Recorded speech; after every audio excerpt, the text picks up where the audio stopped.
Hello from my garden on Maui. I wanted to explore a little bit of open G tuning blues today. You know, we get into acoustic blues quite often on this channel, and I know there's a world of interest in that. I love it too. You know what I love about acoustic blues is it goes so many places. You know, it's not just straight up blues like Gut Bucket or whatever. You know, you get artists that really stretch the limits of it, like Mo and you know, Taj Mahal and some of my heroes, really, both of whom I've had a pleasure of doing numerous dates with over the years, different places in the country and actually in the world.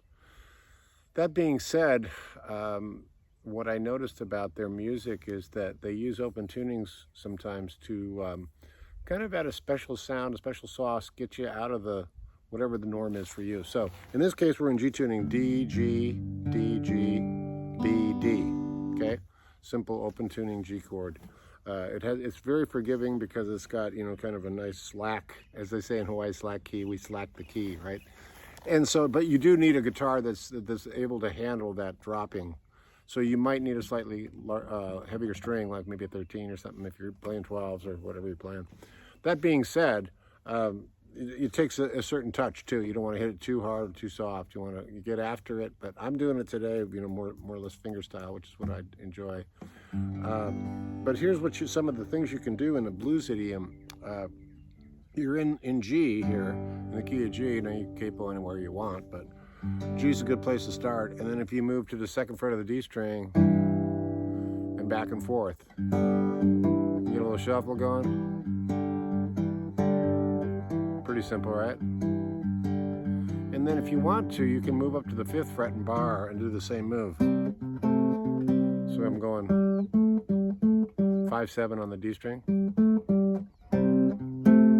Okay, same move exactly, just up to the 5th fret and open again. Any way you want to do that. And then you're going to go to the 7th fret.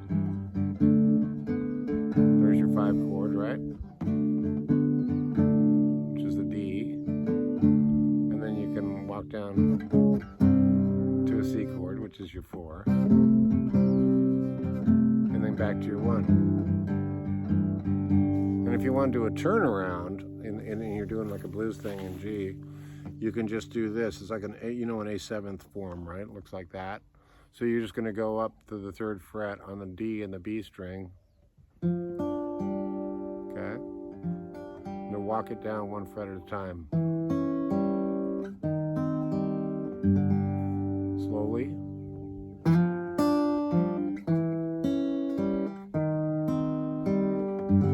Okay, so how does that all work in practice, like in time, and like in a song sort of setting? Well, one of the things I like about G tuning is you get to utilize that drop D. So when I go to the 5 chord, it's a nice option whether I go wherever I want to hit it, like that, like a D, because it is in fact a D. That's one way, or D7. Or you can go to that 7th fret and bar if you're cool with that, and hit that open D string. Nice and fat, huh? Whatever you're doing, or just playing. So you have the luxury of hitting that 5 chord nice and big. And then you want to just do the 5 string starting on the A in general. And then, okay?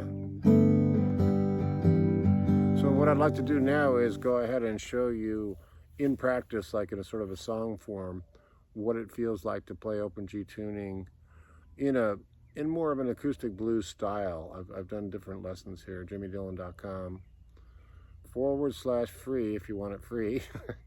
And there's some courses there, so hit me up and give me a comment. So now that I've shown you these moves,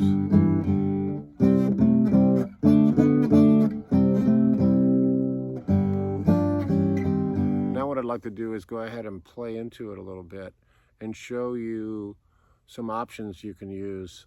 And again, if you want to go deep dive, I've got full courses on this stuff, on lots of open tunings, D, A, G, drop D, minor tunings. There's places you can go with it that are fun.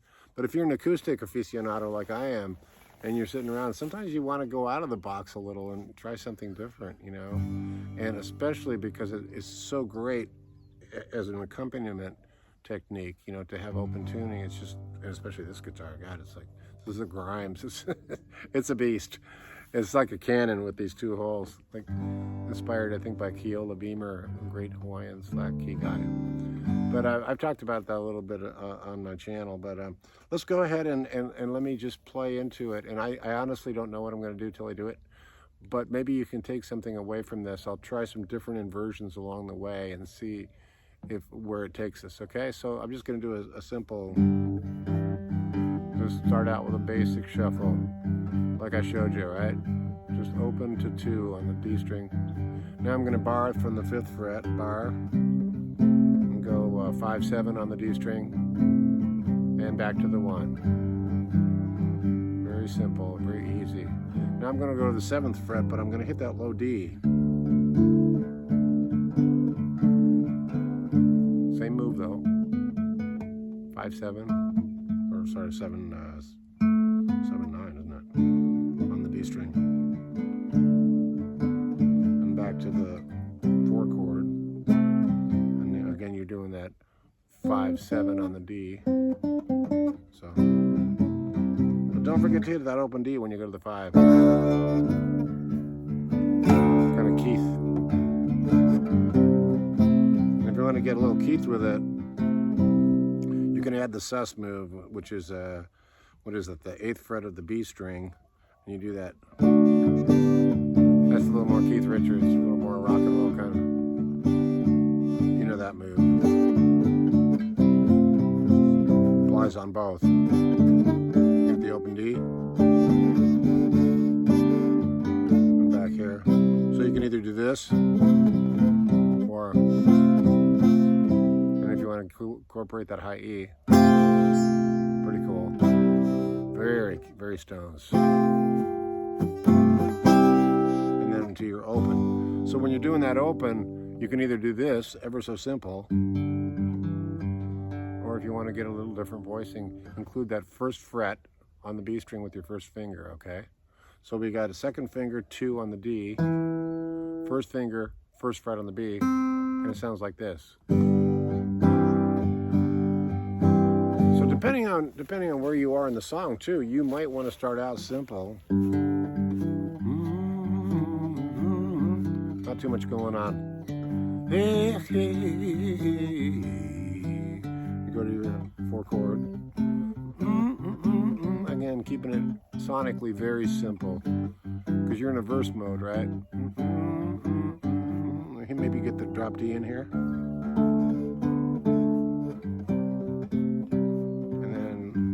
Maybe do your walk down here.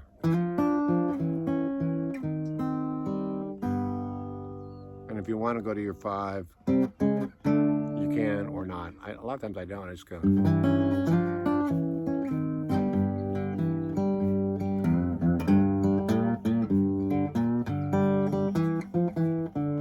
Okay, now I'm going to get after it.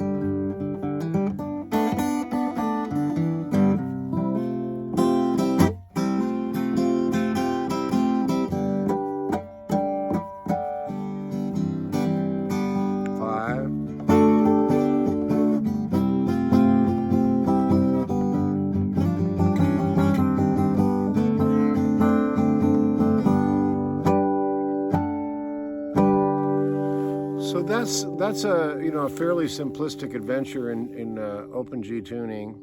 I do get into all kinds of little more exotic tunings on my website, jimmydillon.com, and if you want to visit me there, cool. And you can also see some courses that are available, some free stuff, and all that. So I appreciate you checking out my channel, and I hope to see you back here soon. And please leave a comment if you got any ideas or things to say about what I'm teaching, because I'm always aiming to improve what I teach and how I teach it, but I don't really know what you want unless you tell me. So I'm just basically sharing what I've learned in my life as a musician. All right, you guys, aloha from Maui. We'll see you down the road.